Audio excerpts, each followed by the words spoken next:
This might get silly. Yeah. Just a wee bit, eh? This might get silly. But yeah. Anyways, are you ready to rock and roll whenever you're ready? Awesome. Welcome back to the Hermeus podcast. Today, we're going to talk a little bit about manufacturing and what we do here. I guess we'll start out with some brief intros here. Glenn K, CTO. You've heard me yap a bunch of times on these podcasts, so I'll save you the intro for me. But we have some very distinguished guests. Some very distinguished guests here today. Some have been on the podcast before, but I'll let them introduce themselves. Hi, my name is Chris Stavran. I am the Hermeus professional underwater basket weaver and part-time world-class assassin. And that gets translated as one of our badass mechanical techs here. Yeah. My name is Londergan, manager of manufacturing engineering.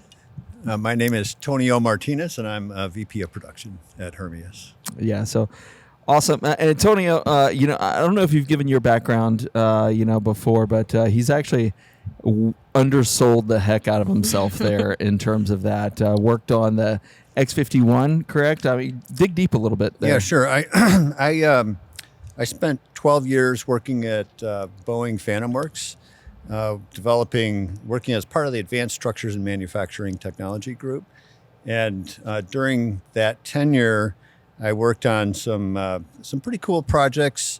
Of course, the highlight is the X-51, which was a hypersonic scramjet-powered vehicle that flew at Mach 5, running on JP7 fuel for like 5 minutes. There was no manufacturing problems there at all. Yeah, nothing. We were using, and that's part of what makes. And I'm going to jump back to a little more history, but that's part of what makes working at Hermeus and what we're seeking to accomplish the most interesting is that from a manufacturing standpoint, that's where a lot of the challenges are, especially as we start pushing into either new materials or new processes, figuring out what those things are, getting them certified, making sure that they're going to work, test validation. It aligns really well with our hardware-rich approach. And that's really sort of one of the biggest drivers for me to join this company was the manufacturing challenges.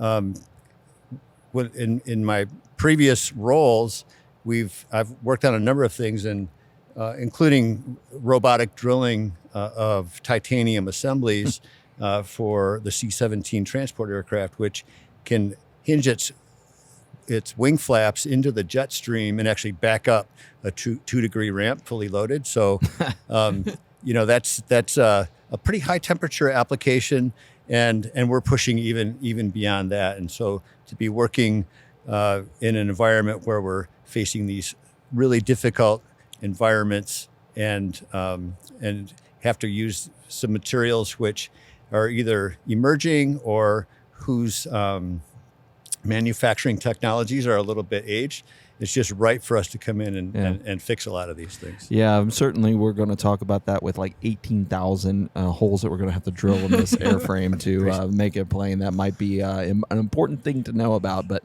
I did want to turn the table over a little bit to Ellen here and talk about her background.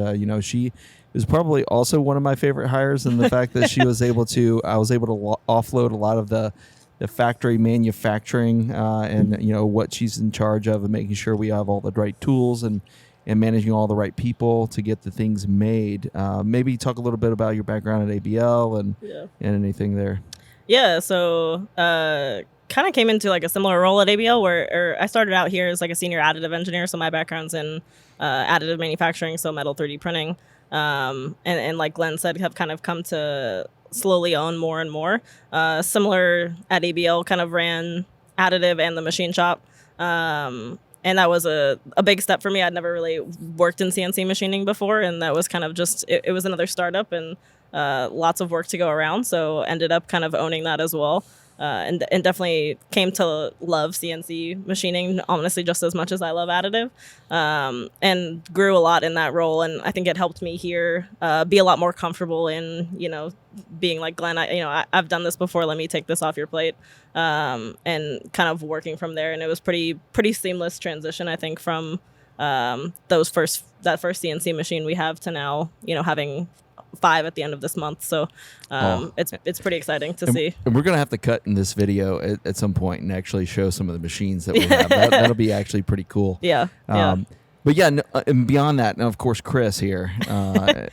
I think everyone in this world knows who you are. They should at least. Well, they've heard my name a few times on the podcast at least. Now they have a face to go with it. Yeah, right.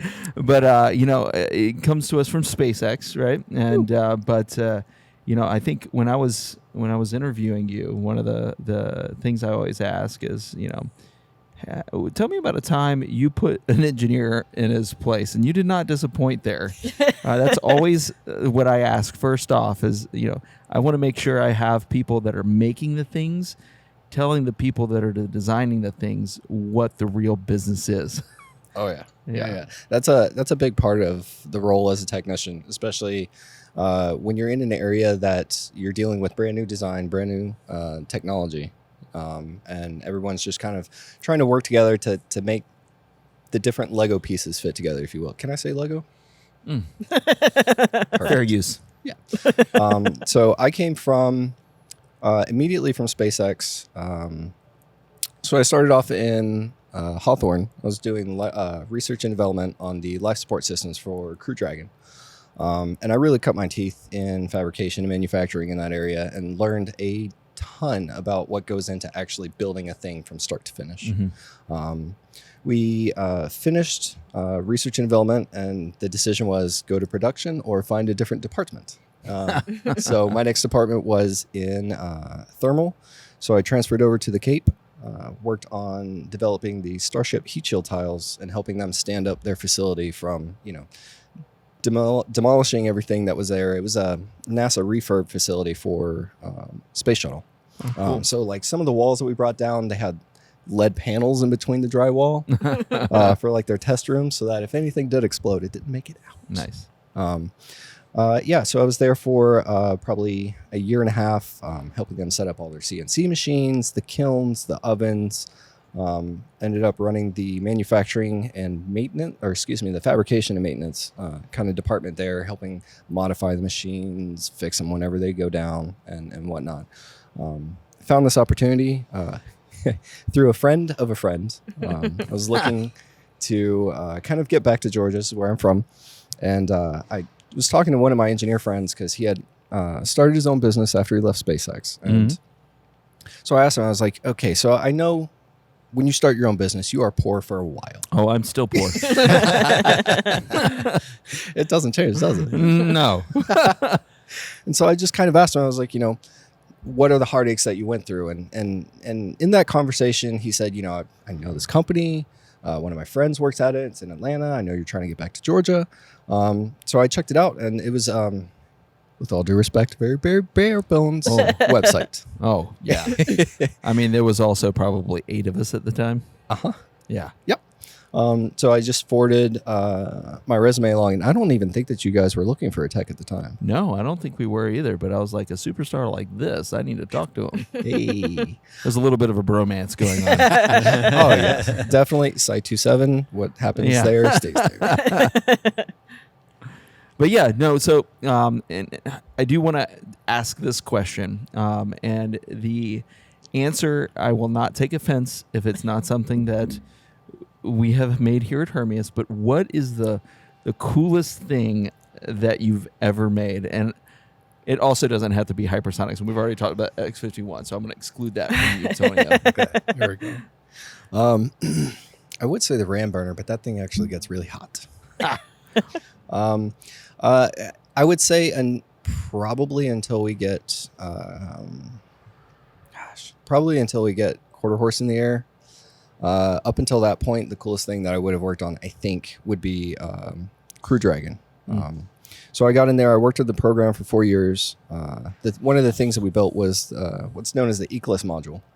So we put all the life support systems inside a stripped down show version of Dragon, and then tested them all at the same time with people in there, giving it different CO2 loads, giving it different temperature and humidity loads, and seeing how the system reacts. And then being able to modify anything that does need to be modified, and then just pushing it out. And now, what are we at? Crew 5 now? So that's probably 6 or 7 launches with people on them.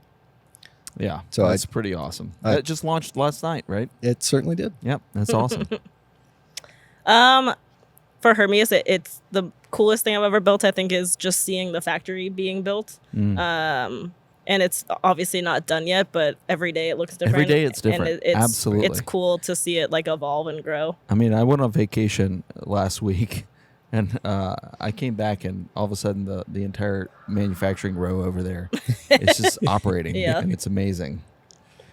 Yeah, and after Boeing, I went to SpaceX as well and worked on the Dragon vehicle, and we built the very first Dragon that went up was a pretty rough vehicle, and so the second Dragon we spent probably 9 months or so going through sort of a manufacturing overhaul so that we could improve the manufacturing quality of the capsules. And it was super challenging, but also super rewarding because, we were kind of measuring our own ability to make these things happen by measuring gaps between parts and things like that, we were pretty happy. And then same thing going from Crew Dragon or Cargo Dragon to Crew Dragon. I was involved. I was still at SpaceX when we unveiled the Dragon. We had to, it was one of those things where we didn't get a lot of times the internal communications at that company actually came from Elon Twitter, his Twitter feed. So he tweeted to the world, "We're going to unveil Dragon in 30 days," and that's all of a sudden it's like all over the company. Hey guys and gals, I guess we're unveiling Dragon in 30 days to finish this thing, and so we were hustling to get it done.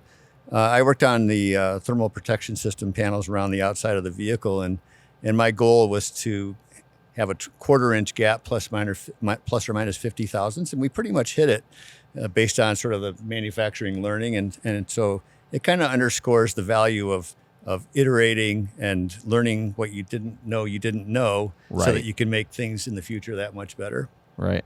Well, one of my favorite things in my past, and it's relatively mundane, but it was really cool to see happen.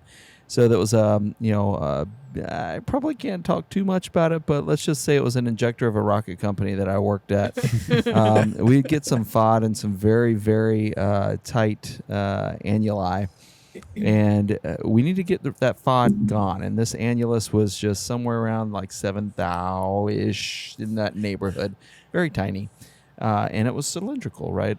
Let's call it a coaxial injector. Maybe it was that, maybe it wasn't. But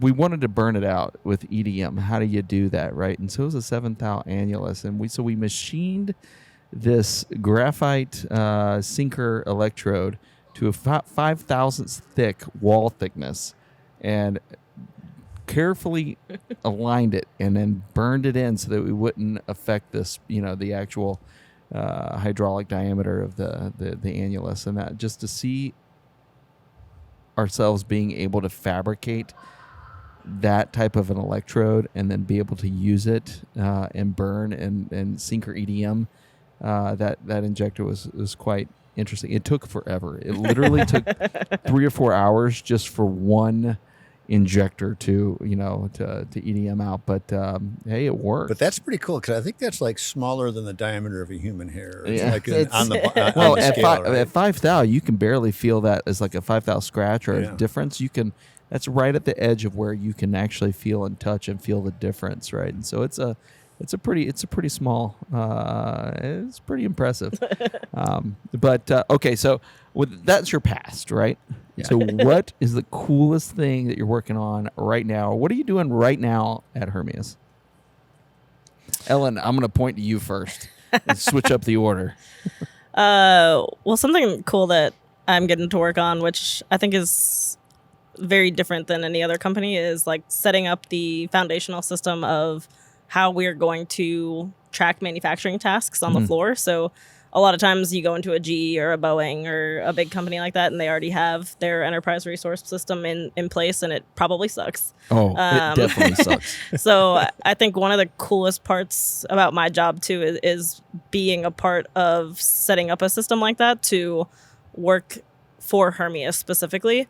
And the kind of creativity that goes into that, and thinking about the processes before we're even doing them, and having people like all these guys to weigh in on their past experiences with ERPs that they've worked with. And everyone has a pain point. Oh yeah, and it's definitely, it's frustrating at times, but I think at the end of the day, it's super fun, and you definitely leave the day feeling like you've done something to move the company forward.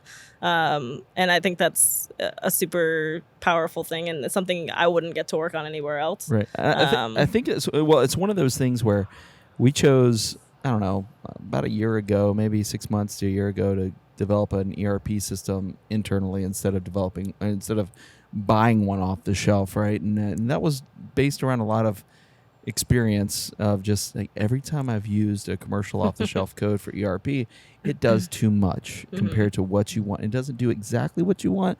It can do it, but it's not right. And I think what we're trying to do is so specialized and important that, we've got to develop our own. Now, that comes with the yin, the yang of, you don't have something that can do everything right away. Right. So now you have to figure out, okay, well, what is the bare minimum? And I think that's where a lot of the rub comes in, is that what is the bare minimum that the ERP needs to do in terms of manufacturing and process flow and whatnot, and help make us an airplane, because we can't staff up enough to make a full-blown ERP system that helps do what we need to do right away. We got to kind of crawl, walk, run into it, and it's a fascinating thing. I never thought I would be in a position to make a major piece of software like that, but it's going to be cool. Maybe we sell it afterwards. Hermeus software. There's a lot more psychology that goes into it than I thought there would be. Convincing everyone. Yeah. Oh man, engineering problems are easy. Yeah. It's the people problems that are hard. Makes it fun though. Yeah, Chris. Let's see. Coolest thing I'm working on at Hermeus this week. I'd say what I really enjoy currently is working with our team of technicians. So they've been working to help build out our lanes where we're actually going to manufacture at least quarter horse. And so we've got, guys that are in charge of engines, guys that are in charge of structures, integration, fluids, clean room, all that. And just helping them with the experience that I have, kind of push things towards a more, professional manufacturing environment, if you will. So we've got the big machines, and we've got the toolboxes, and we've got the tools, and everything's laid out nice, and the workflow makes sense. And really just taking the opportunity to both learn from my team and teach them things that I know. Yeah, I think one of the interesting things is for this podcast, if we were to take a time lapse of what's in the background, how much it would have changed. It's going to be interesting too, because where we're sitting right now, in a few weeks, we won't be able to sit here because we're actually building out a lot more office space. So this place is going to have to move, and maybe we'll be at a place we can oversee the floor a little bit more. That'll be interesting. That'd be nice. Yeah. Tonio, what about you, man? What you been working on? Yeah, I know, but you tell everybody. Sure. I've been working on a airframe manufacturing demonstrator. One of the things that we have realized early on is that we have to use a lot of titanium on this vehicle, and the traditional manufacturing processes for titanium are extremely long. It takes a long time. They rely on tools, conventional toolings, to create the form. You have to make these tools, and it takes a long time, and they're expensive. And then they only make that one part. That's right. And, Ellen mentioned her background in additive manufacturing, and we have an entire manufacturing cell that's being developed now. And there are new titanium alloys that are coming available, and there are new forming technologies, in this case robotic panel forming. So what we're going to do is we're going to use robots to form panels without any tools, and we're going to use additive manufacturing to create stringers without any tooling. Right. And we're going to try to put it together. or I should say, we're gonna put it together. There we And so go. I do want to key on how important that is for our vehicle, or at least the way that we design vehicles, right? We really care about the iteration, right? What we call Mark 1, Mark 2 of quarter horse. Between those two iterations, Mark 3, 4, 5, however many there are, there will be significant changes to not only the internals, but the OML as well, the outer mold line. So having a tool that would be typically used for like hot stamping or hot press forming a skin panel, well, that might change. Most of the tooling might be completely obsolete by the second iteration. And so amortizing that tooling over one unit, that's not a very good business decision, right? And so having those technologies that allow us to go toolless, which is something that Tonio has almost like prided the last half decade or more in your career. That's an important thing for us to make a quality, low cost manufacturing process. Yeah, and it's pretty exciting because working with Alan's team and Chris's team and the engineering team as well. I'm definitely pushing, but these guys are really taking ownership of the various aspects of it. And what's going to be really cool is we're going to put, as Glenn mentioned, we're going to build out the office, which will extend over in here, which means our initial mock-up needs to move. And we're going to build a two-frame or three-frame section of the aircraft just sort of at the front end. And so what we're going to do is we're going to position the build out on the floor where it would really be if we were really building the aircraft. Right. And then we're going to take this prototype and we're going to put it in the next station for where it would be in final integration, which not only is going to give us a sense of how things are going to really feel on the floor, but it's also going to help, I think, with the momentum of sort of the frame of mind as we start advancing from PowerPoints to actually really making the real hardware. Where do we position the toolboxes? Where do we position X, Y, or Z? Right? And it's really cool to get out on the floor with the the responsible engineer, the manufacturing engineer, the technicians that are going to be putting it together, and collaboratively and cross-functionally be working as equals together to really figure out what makes sense and leveraging everybody's strength. That's like one of the coolest things ever. That's going to be cool. That's absolutely going to be cool. So moving a little forward from what we've done in the past and what we're doing right now, but what are you excited about in the future here in manufacturing? Quarter horse. We've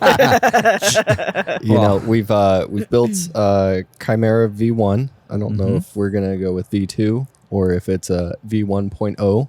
Oh, it's definitely the 2, but something in between. We won't go into details here today. Chimera was awesome to work on, especially once we get it out here. There's a lot that goes into it, and it's simple and complex at the same time, if that makes sense. So a lot of the manufacturing techniques is Ellen's wheelhouse, and I think Tonio may jump on board there a little bit. But a lot of stuff is printed. We're mixing that with older or more traditional styles of manufacturing, rolling, welding, bolting things together. But yeah, absolutely. That's the key. Is that yes, we like to push new technologies, but only when new technologies reduce cost or improve speed to the product, right? Just printing it for the sake of printing it isn't necessarily the right answer. It's got to buy its way on because of costs, or because, the types of vehicles we're developing, and there's no secret that clearly we're, trying to, fulfill a need on the DoD side of solving some national security problems, but we're not going to solve it with Lockheed Martin prices. No, they'll just go to Lockheed Martin for that, right? We have to be a sort of a semi-attritable aircraft, and that means being very a low-cost alternative to it, and kind of breaking that mold and what the traditional airframe cost would be to the government. And so that's the thing, is we can't just print to print, because it's still very expensive, even if you buy the printer yourself. Oh, yeah. And we're mixing that where it makes sense. learning a lot along the way on, how difficult Inconel can be to play with. My previous experience is only with Inconel tube, and I knew that was already trash to weld. So being here with the mad amounts of high temperature materials that we're playing around with is just amazing. Yeah, we're going to have a good stockpile of titanium, that's for sure. Yeah. I think for me, we've been in such a very high design phase right now, and I think we haven't been at a point where we're building stuff with the capability that we've brought on.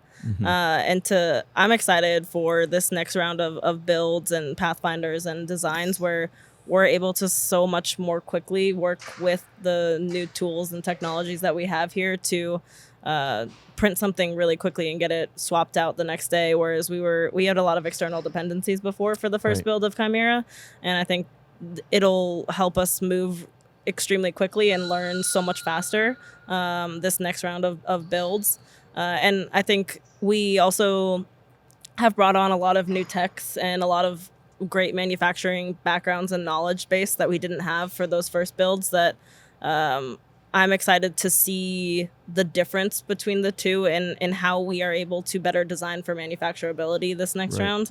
In things simple as like lift points for Chimera while we're trying to get it into the Notre Dame test cell. But I think but it's those small things that make a big difference. And I'm excited for the manufacturing team as a whole to really be part of that design and push it in a better direction. Yeah, and that's one of the reasons why I really wanted to champion to have, an in-house vertically integrated machine shop. Is not to make all the parts, right? Because we're never going to be as cheap as outsourcing it, right? We're not trying to turn a profit necessarily on those individual parts. What we're trying to do is go faster and increase learning.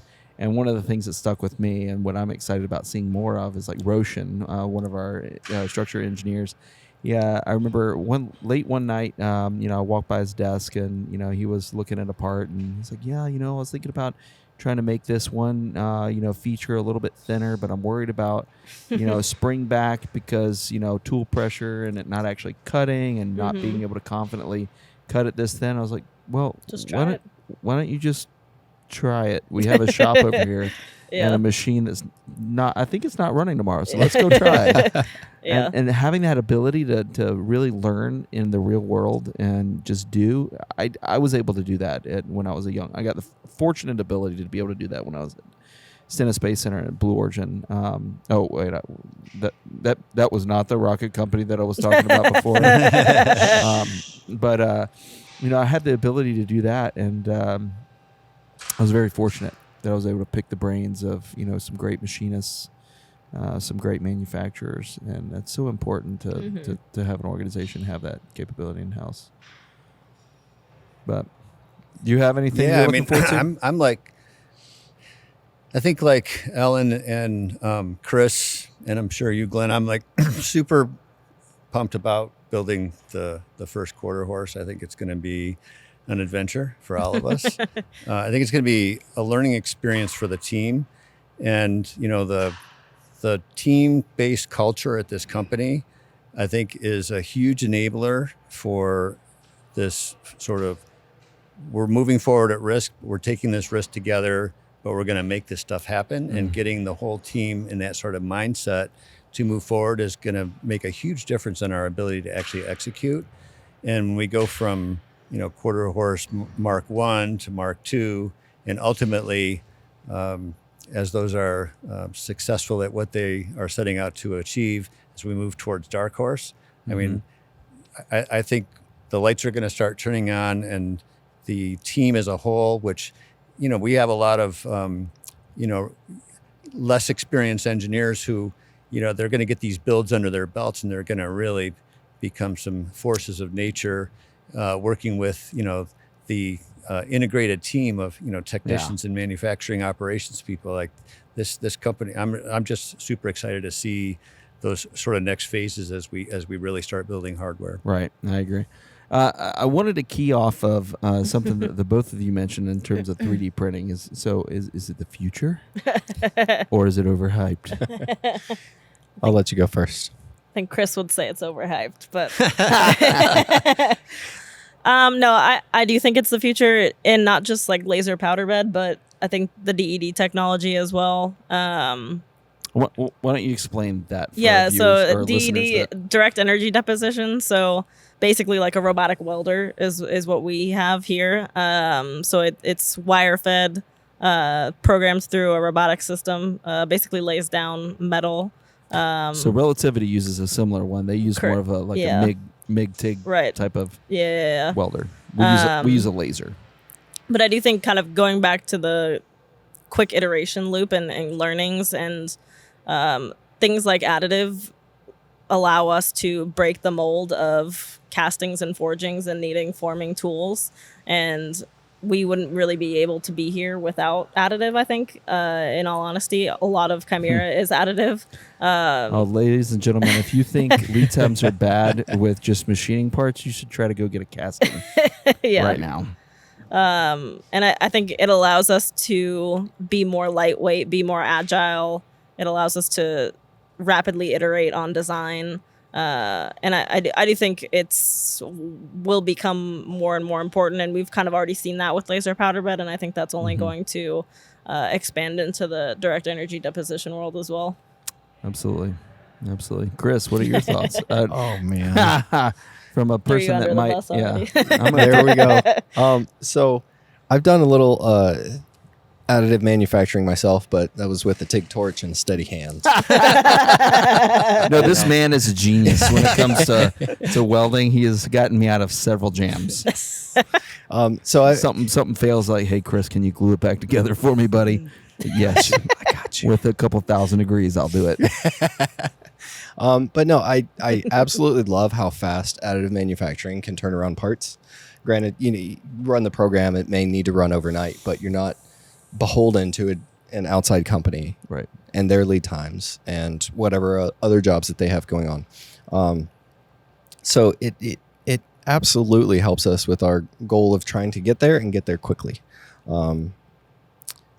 Makes a lot easier job of some of the more complex parts. So some of the parts on Chimera, I could only imagine how much it would cost if we had those made traditionally.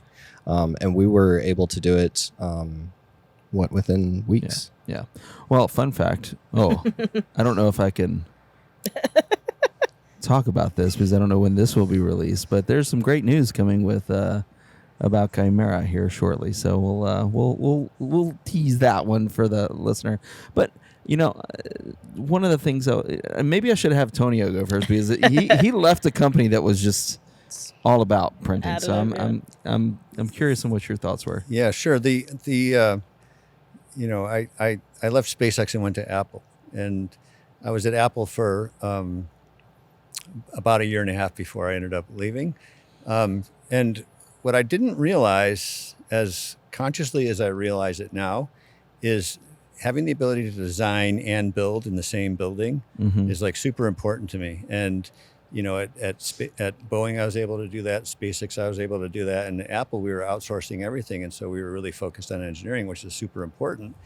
But having the ability to actually see the parts. And so when I was contacted by my former employer, which is Divergent Technologies, they said, hey, we're 3D metal printing automotive vehicle structures, or we're developing that technology. The first thing in my head was like, yeah, right.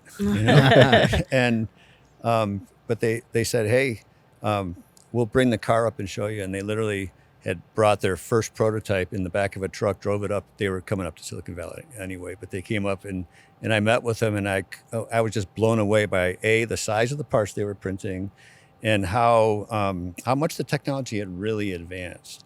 Right. And I spent the last 5.5, almost 6 years working on developing and then qualifying 3D metal aluminum printing for the automotive industry. And the automotive industry has a pretty high bar as well in terms of quality and integrity and durability and all these kinds of things.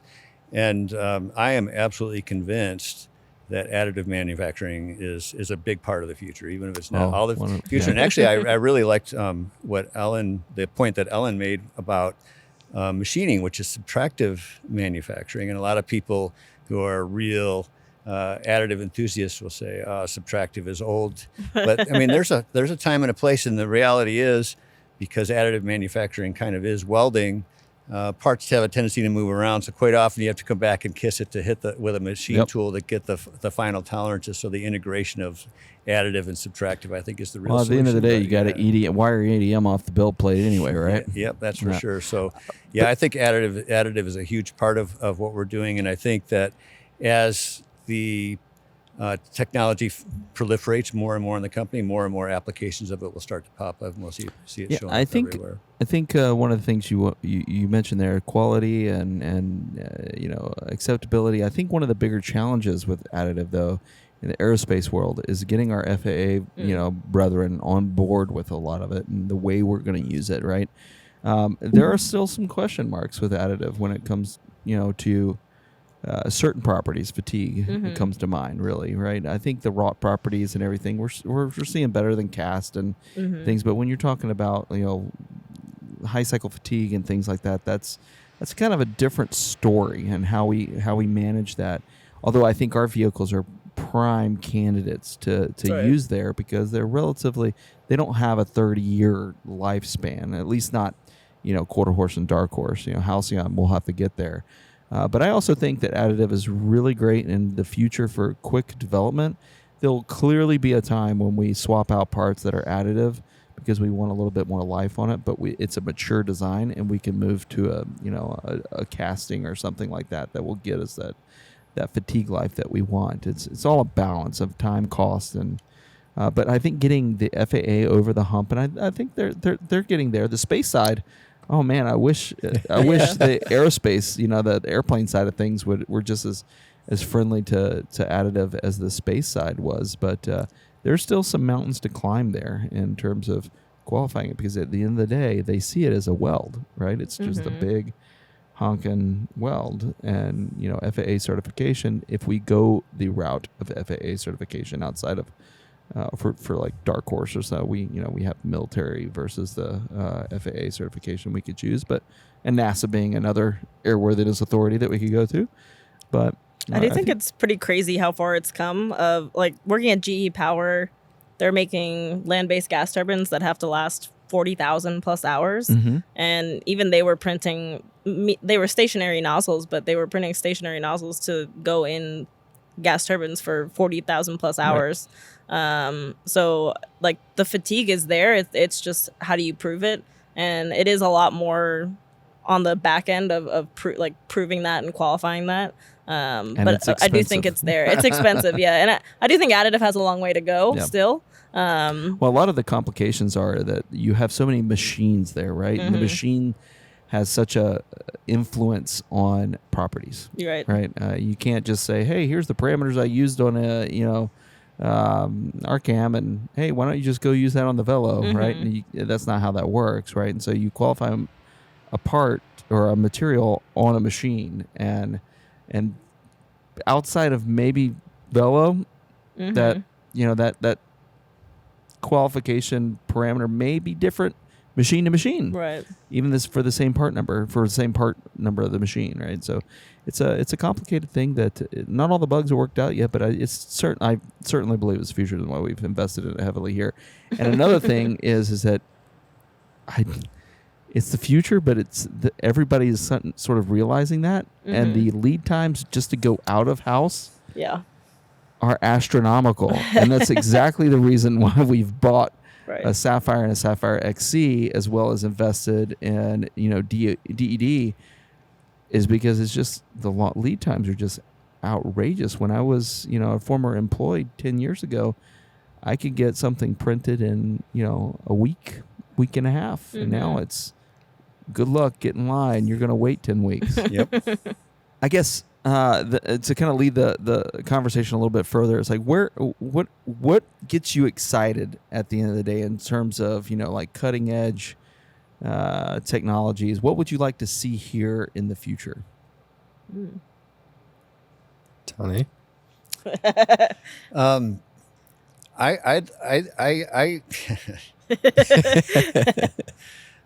There's a lot of things that get me excited. I think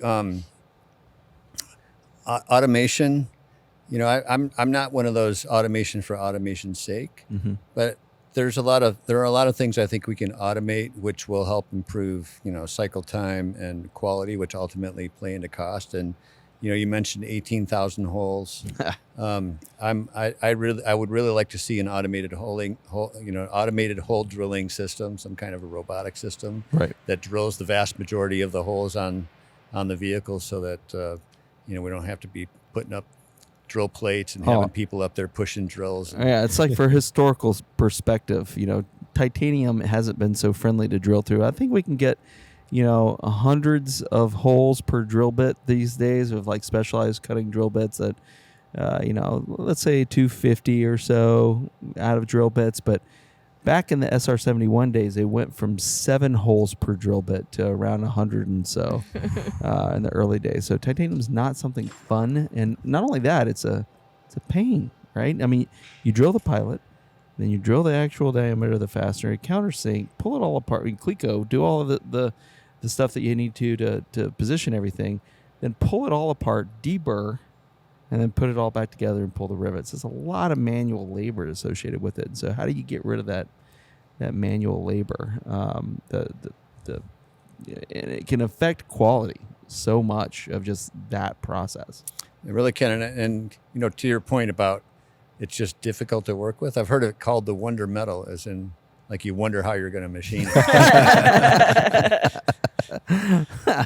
Yeah, that's and it's so expensive, right? And so even if you machine it, the chips you're making are expensive chips. Yep. And that's a really good point as well. Some of the manufacturing technologies that we're looking at related to titanium, whether it's the robotic forming of sheets or additive manufacturing, when we think about this industry term of buy to fly ratio, where you say, how much titanium do I have to buy in order to make this part that's going to fly? And a 10-to-1 ratio is not uncommon, in traditional manufacturing. And I think the technologies we're looking at give us an opportunity to drive that ratio down, which is going to help us compete in this new market. Absolutely. Not only does it, reduce the amount of stock we need to buy, probably, particular technologies, we can reduce the forms of stock that we have to buy, right? For DED, it's buying a certain type of wire. For powder, it's a certain type of powder. Instead of saying, oh yeah, for these frames we need a 2-inch thick by 36 by 36, and we for this other bulkhead we need a 3-inch thick bar that's this long, and it really reduces the amount of stock. So a supply chain becomes a little bit easier to deal with. Absolutely. Yeah, I think for me, being kind of my background being an additive, I get more excited about kind of the new materials that are even coming onto the laser powder bed market, like niobium C103 is a really new, exciting one, and I think could be a potential use case for us for Dark Horse and in the future. So those are the kind of things that I get really excited about seeing. But then on the manufacturing side in general, I do the automation of, what else can we use our DED robot for? Do we want to be ever forming panels in-house? Do we like those types of things are super exciting, and I think have a very direct use case here. And there's not a huge, upfront cost for those robots. I think as Divergent has kind of proven in their business it's settled. case. We're going to put a drilling head on the robot over there. I think it would be cool. Yeah. Let's go. But yeah, I think that those are kind of the top two that come to my mind. Cool. Chris, what do you think? So I'm going to kind of piggyback off some work that Tonio's been doing over there. And so we've got the first, or rather a test panel from that machine formed piece of aluminum, and just kind of looking at it and thinking through, like, okay, the machine's got to do this, it's got to move in this particular way to get the panel to look exactly the way it does. And I'm not as deeply rooted in the development of it as you are, Tonio, but it is exciting to be able to find new ways, or find people who have found new ways of working with these traditionally hard to work with materials. And I think as much as that's key, is like finding these companies that are developing these technologies and making sure that we're sort of like-minded in the approach. But having the philosophy coming from the founders of this company coming down to support pushing into those directions, where a lot of the traditional manufacturers, they just won't touch it. I was gonna say, I think it's pretty cool working here, where almost every day or at least once a week, someone's posting something in a Teams channel of like, has anyone seen this before? And it's not just like, oh yeah, that's cool. It's like, oh, we should reach out to them and like go talk to them. And I think that's, like you said, a cool philosophy that I think the founders push of, that's not just something cool that engineers can geek out on, but let's actually see if it's worthwhile. Hey, and if it's got discovering new legs, things. I'm all about it. Yeah.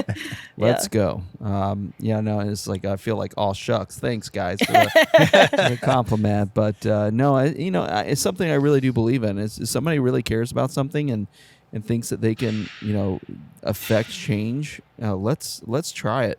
Andrew Wood, one of our technicians that reports through Chris, he came up to me and he said, hey Glenn, I got something really cool to show you. And I was like, what? And he's like, we're gonna make some fire. I'm like, let's go. Let's I'll stop the presses. I'm gonna go see this. I don't care. We have a board meeting. I'm gonna put that on pause because I don't need to go see some fire being made. And so he he had this thought. He's like, hey, we were talking about igniters. I'd love to, show you. I had this idea. Maybe we could use like a diesel glow plug. And he went into our thermal lab and, put together a little rig, was able to, atomize some Jet A and, with the glow plug being heated up, had great ignition characteristics. As an engineer, that excites me. There's clearly some, work to be done there because the back end of a flame holder is a much different, environment than, let's say, just an quiescent environment that he worked within. But it's that, tenacity, that, desire to try something new that bubbled up not from engineering, but from, the manufacturing side. We need to listen to those things. Maybe it works, maybe it doesn't. I've seen it tried. David Gregory, if you're out there, I'm remembering your glow plug at a company we worked together. But I've seen it not work in a rocket application. There's nothing to say that it won't work in a hotter environment that is, the back end of the jet engine. But man, I don't care if you're an engineer or you're a manufacturer. I want to hear good ideas, and especially when you're willing to put your blood, sweat, and tears into something. And let's go. That's one of my favorite things about working here is the mad amounts of freedom you get to chase down an idea, especially if it's something that helps push us forward a little bit faster. You're fully encouraged to take a risk and be able to try something new that no one has ever thought about, even internally inside the company. And being trusted by the engineers, the leadership, to take some amount of money, turn it into a test setup, and say, hey, look, it fucking works. Yes. Well, that's the entire company, essentially. Let's go try something. We're going to get a bleep on our podcast. Yeah, we're going to need one right there. Sorry, Marty. We're a cursing company. I don't think that's any secret. But no. So I think we've kind of flirted around the subject a little bit. How important is, vertical integration with like kind of meeting the mission that we're trying to meet here? I know my answer, but I think I know that you know the answer, but I just like your thoughts if there's any tangents there. So for me, vertical integration, I got my first taste of that over at SpaceX, and I absolutely 100% believe in it. We can't always manufacture everything in house, but the things that we can that make sense, let's absolutely go for it. Especially if we're early in design, we're doing iterations. We can cut apart, we can look at it and like, maybe if we just kind of tweaked it this way and we kind of shaved off a few thou over there, and then we could just take it straight back to the machining area. Be like, hey, Mike, hey, Billy, can you just kind of like kiss it with the endo real quick, and then we'll take it back and test it. And it really just goes along with our speed philosophy and trying to do things quickly so that we can get into the air. Yeah, I think when people think of vertical integration, they think of 100% everything in-house. And I agree with Chris of like, you're always going to have an external dependency. And I don't think that's necessarily a bad thing, but it's about having the right vertical integration for what we're trying to do so that you're not stopped by work to go further that project or Right. that mission, and having the right tools in our toolkit in terms of machines and capabilities in-house that we're not pausing our whole day or our whole week or our whole month because we have to wait on this machine shop to kiss this part by 1,000. It's like we have the power to go do that ourselves. And I think it is a challenge in picking what areas we want to vertically integrate and what's important to Hermeus in terms of learnings. And I think it's also not only the speed aspect, but the camaraderie aspect of working with manufacturing and engineering. And I think engineers learn so much more by having those capabilities in-house, and So true. that directly feeds into the speed, right? So like if they're able to quickly iterate and learn from Mike and Billy and the machinists here and Chris and his team, then they're able to design and do their engineering side a lot faster. And it just creates so much buy-in and ownership Right. through the whole process, right? You're not just throwing a design over the fence and getting the part back. You've sat over there. You've watched the program being programmed. You've actually seen the chips flying, the coolant flowing, and then and you've probably cleaned it yourself and inspected it yourself, right? I am a big believer at this size of a company. There shouldn't be a quality department. Every engineer should be the quality department, and because high accountability individuals are the only individuals at this company. But yeah, it's just so important to have that. And well said. Yeah, I mean, I totally agree with both things. I think, and we've talked about this a lot, Glenn, and you make the point that vertical integration doesn't necessarily mean it's going to be less expensive for that specific manufacturing operation. But if we vertically integrate the things that are critical to mission success, and then we have control over priority, we have control over if something goes wrong, we can respond very quickly. To your point, we don't have to wait for an outsource to get something, or if something goes wrong, you don't have to get into some kind of detailed contract discussion, which can drag on for days or weeks. Here we can get the right people together in the room to make the decision and then keep moving forward.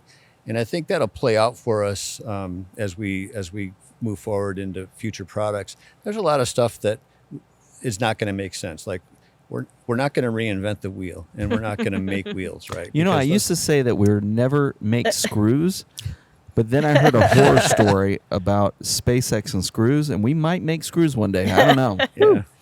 Yeah. I think it's also like an accountability thing of, you might send that drawing to a machine shop and they might see some issues with it, but still, machine it as is. And I think having a team of folks that are experts in machining or integrating or printing,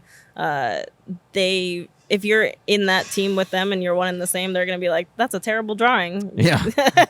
Well, hence the question I asked of Chris was like, well, tell me a time that you put an engineer in their place. That's exactly what I want. It's like, no, that you don't actually want this. What you really want is this. Or if you put your datum here, you're going to get a better part. Right. Where a vendor's going to be too nice, you can just be like, no, we're not doing that. Well, what the vendor will do if they don't want to do it, they just price it high. And then you get 3 really high quotes. Right. And you're like, well, I guess this part's, an experienced engineer would say, well, I just guess this part's expensive. And then you pay somebody to make you a really expensive part when it should be 1/10 of the cost. Yeah. Yeah. It's so important to me to have that vertical integration portion of the company. Partnerships are, somewhat important, right? Having good, those mom and pop shops around, Atlanta, around Georgia, around nationally, having those companies that can support us, because like I said, 80% of our parts are probably going to be made outsourced. There's a good 20% that are fundamentally core to us that we need to make fast or have a lot of IP that we want to keep in and learn how to make those parts, right? That's what our machine shop is for. It's more of a quick turn job shop for us. We're never going to, it's always going to be more expensive than anything else. And that's okay because it allows us to go fast. And completely outsourcing, if we didn't have that vertical integration, partnerships, like I said, they can be okay, but man, doing it yourself is where it's at. And, partnerships don't build aircraft. No. And no one's going to that vendor is not going to spend his or her weekend or his or her nights working on those parts like you would. I think we even had Mike working in here in the dark when we were switching over our electricity. And it's like there's never going to be that level of commitment if you're waiting on an outside source. Oh, perfect example. When I called you when I was in DC for a meeting, and I was like, "Hey, Ellen, I need some holes drilled in some plate that's emergency," and you came in and just knocked it out. Yeah, it was great. Yeah, you're never going to get that same level of commitment if you're only dealing with external resources. Yeah. Not to say that there aren't some great shops, and we work with a lot of great shops. Yeah. We have a lot of great folks that help us. Okay, so I've been saving this one. It's a wild card question. Yes. And it's only a wild card because I just got back from my vacation at Disney World for a full week while Hurricane Ian was going through it. So it was like a special circle of hell having 3 kids in a hotel room for 2 days, right? Disney did a great job in entertaining them for as much as they could, but it was still troubling. So I had a lot of time to think about the immersive experiences and everything, and the kind of brand that Disney can bring to bear, and how awesome that well-oiled that company is. And I guess a good question would be here, a lot of that is made by their Imagineers, right? And that's also the only acceptable next job for me. I am definitely going to be an Imagineer one day. I hope that is a life goal.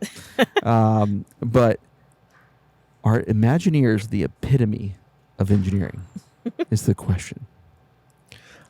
I've never been to Disney anything, so I can't tell you. You are missing out.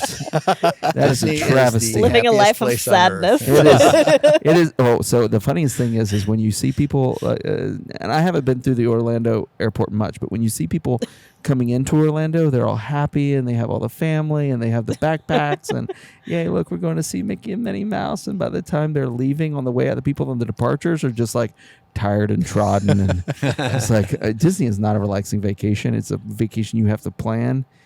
It's fun. So you can have a vacation when you get home, right? Yeah. Well, I got a vacation when I came back to work, but it's a fun one. I enjoyed it with my kids and wife. I loved it. It was a great time just seeing the joy on their faces, but it's taxing. But personally, I think Imagineers, the way they can immerse you in that experience and also make something functional. I do think there's something to be said for. It's really easy to get tunnel visioned into what you're working on, and to like Marty's credit and the marketing team's credit, when they come over and they're interested in Richard's welding or Sam's printing something on the velo, and in that moment you feel important and you feel, you're kind of able to step outside of your immediate bubble of maybe you're stressed out that week or maybe a lot's going on, and you're able to see the bigger vision. I think is more what the important aspect of the Imagineering thing to me, of just kind of refocus what you're. You can almost like refocus on what's really important. Like, yes, I'm super frustrated that, this print isn't printing the exact way I want, but, Marty asked to take a video and, now I feel like this is super important for the company, and like you can almost see the larger picture, and I think that aspect of it is something that I think is important, and that's something that I think we try to strive to here, that I think is really positive. I think that's one of the best things about the old school Epcot was just that you could tell a story and you could also tell why it's important at the same time. But now, although I've got to say the new Guardians of the Galaxy roller coaster, awesome. But Epcot does a great job of educating and entertaining at the same time. And then there's also World Showcase, where mom and dad can have a drink and let Mickey Mouse babysit. Right. So now thinking back, while I've never been to Disney, I have seen a few documentaries on how they actually set up the Guardians of the Galaxy area. Or is it? No, it's the new Star Wars area. Yeah. Oh yeah, Galaxy's Edge. Galaxy's Edge. Yeah. Oh, I'm gonna get They're slayed playing in the about comments. Goodness. But yeah, just going seeing everything that they had to do with, okay, so we're going to place, a cantina here. We're going to place a food stop here. We're going to place the Millennium Falcon way over here in the back. And then just seeing the pictures of everything that they had to actually manufacture. While I've never seen it up close, I can absolutely appreciate the amount of work that went into it. Oh, because it's it is absolutely detailed. fun Yeah, walking through detail, I there think, for me. and looking at all the aircraft like junk parts that they have in that, like a nacelle from and inlets and things like that from subsonic jets and whatnot. There's so many. There was a bulkhead that was in the Rise of the Resistance that they forgot to, or maybe they didn't forget. Maybe they probably purposely left it there. Oh, I'm sure. But it was like proof tested, which was my favorite thing. So in this company, and you guys know, I am super famous, at least here, for saying we engineer in freedom units. we do not engineer in those heathen, units that they do over there in Europe. And because there's only two types of countries that have ever been to the moon, only two types of countries: those that design an SI and those that have been to the moon. But I know for a fact the Star Wars, and that era uses freedom units because they had a bulkhead that said pressure tested to 30 psi. And I was like, I knew it. I knew it. I knew the bad guys had a British accent and they probably use SI. I know it. The Empire uses SI. Yeah, the Imagineers. I think it's an awesome life goal. Yeah.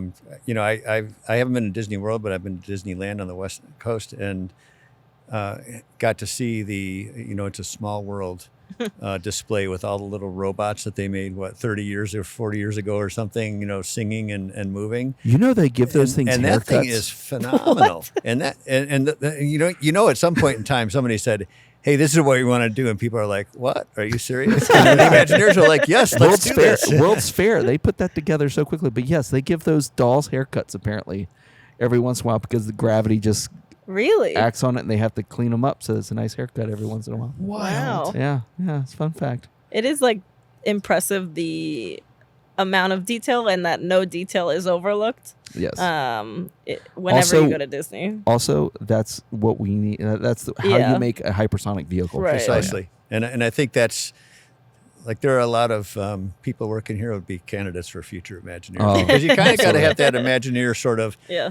We don't know for sure we can do this, but we're going to go do it anyway, and we're going to make it happen. And in that perseverance and hey Bob Chapek, if you're listening, I'm proposing that we have a sabbatical intern or sabbatical program where we send some engineers here and we send some aerospace engineers to Disney. And yes, I'll sign up first as long as we got to get Chris there first. Apparently. Oh yeah. Clearly, Obviously. Well, guys, it's been a pleasure talking to you. Awesome, always. Until next time. Stay classy, San Diego. Yeah. The future's faster, I was thinking. All right. Take care. Okay, bye.